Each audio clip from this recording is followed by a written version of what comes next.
Kiai Muhammad Khalil merupakan guru para ulama-ulama besar yang ada di Indonesia, sehingga Kiai Khalil terkenal dengan sebutan Mbah Khalil adalah putra Kiai Abdul Latif. Beliau lahir di daerah Kemayoran, Bangkalan, Madura, Jawa Timur pada hari Ahad 11 Jumadil Akhir tahun 1235 Hijriah atau 1820 Masehi. Mbah Khalil wafat pada usia 105 tahun pada tanggal 29 bulan Ramadan tahun 1341 Hijriah atau 14 Mei 1923 Masehi.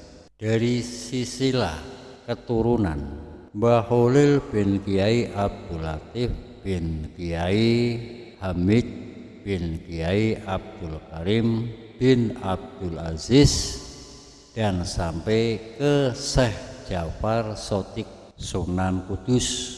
Dari jalur Sunan Kudus adalah generasi ke-37 dari Rasulullah Shallallahu Alaihi Wasallam. Sedangkan dari jalur Raden Rahmat Sunan Ampel, beliau adalah generasi ke-34 dari Rasulullah. Dan dari jalur Syekh Ainul Yakin Sunan Giri, beliau generasi ke-34 dari Rasulullah. Serta dari jalur Raden Syarif Hidayatullah Sunan Gunung Jati, beliau adalah generasi ke-32 dari Rasulullah. Semasa kecil, Mbah Khalil sudah diberikan pendidikan agama oleh orang tuanya, Kiai Abdul Latif. Bahkan di usianya yang masih muda, Mbah Khalil sudah hafal Al-Quran dan hadis dan hafal 1000 bait nozm, alfiyah, nahwu Ibnu Malik. Tak hanya itu yang memperluas pengetahuan ilmu agama, Mbah Khalil belajar kepada Kiai Muhammad Nur di Pondok Pesantren Langitan, Tuban. Kemudian Mbah Khalil pindah ke Pondok Pesantren Cangan, Bangkal, Pasuruan, dan Kebun. Mbah Khalil juga belajar kepada Kiai Nur Hasan Sidogiri, letaknya 7 kilo dari Kebun Candi. Setiap perjalanan Mbah Khalil untuk menuntut ilmu ke Sidogiri, Mbah Khalil selalu membaca surat Yasin di sela-sela istirahatnya di perjalanan. Selanjutnya pada tahun 1859 Masehi, saat usia Mbah Khalil 24 tahun, beliau memutuskan menuntut ilmu ke Mekah. Namun sebelum berangkat, Mbah Khalil menikah dengan Nyai Asik putri Pangeran Londropati. Setelah menikah, beliau berangkat ke Mekah dari ongkos yang ditabung selama nyantri di Banyuwangi. Saat itu Mbah Khalil saat menyantri di Banyuwangi menjadi buruh pelapah. Setiap dapat uang, beliau menabungnya. Sesampai di Mekah, Mbah Khalil belajar kepada Syekh Nawawi Al-Bantani, Sayyidina Utsman bin Hasan Al-Diyanati, Syekh Ahmad bin Zaini dahlan Syekh Mustafa bin Muhammad Al-Alifil bil Malik Syekh Abdul Hamid bin Muhammad As-Sisawani.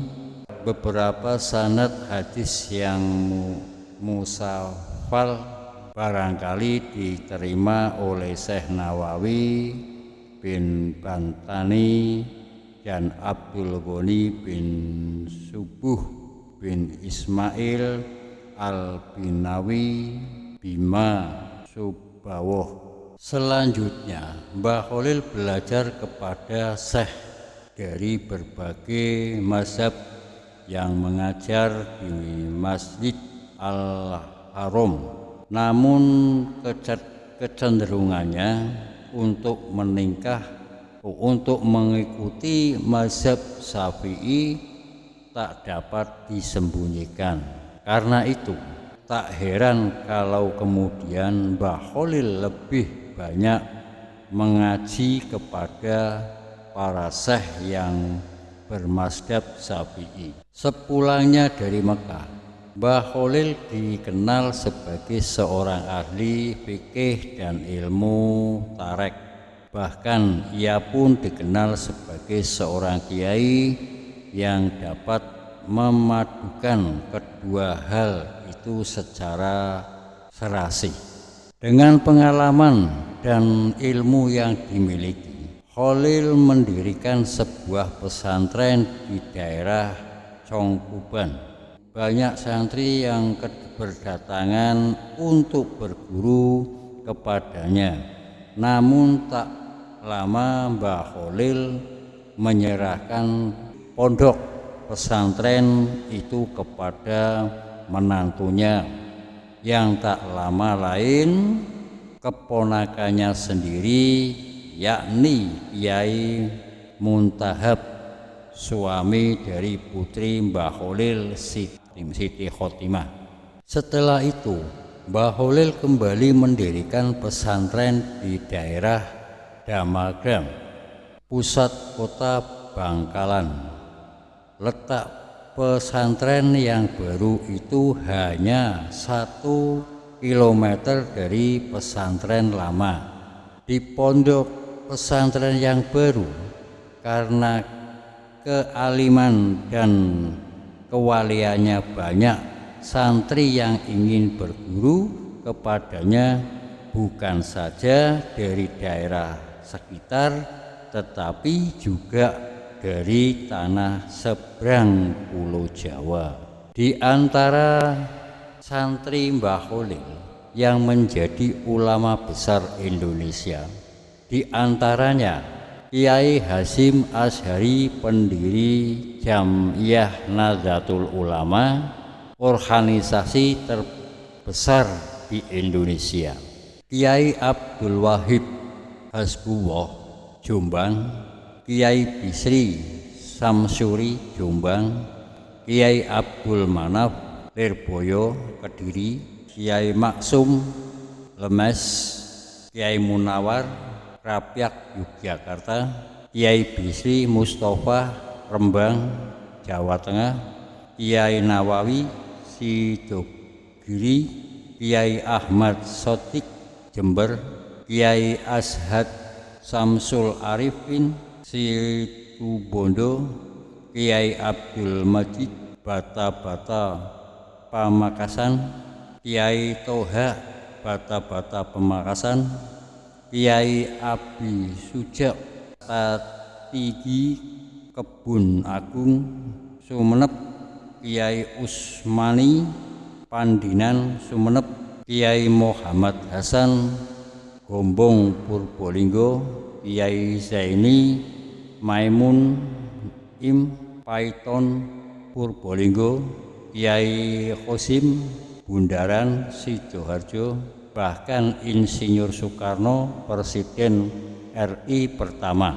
Menurut penuturan Kiai Ashad Samsul Arifin, Bung Karno meski tidak resmi sebagai murid Kiai Khalil, namun ketika sowan ke Bangkalan, Kiai Kholil memegang kepala Bung Karno dan meniup umbun-umbunnya. Ringkasnya, Mbah Kholil dalam mendidik santri-santrinya sangat luar biasa, dan Mbah Kholil juga dikenal sebagai kiai yang mampu karomah yang sangat luar biasa, yang tidak bisa dijangkau secara akal. Kiranya sekian dulu. Wassalamualaikum warahmatullahi wabarakatuh.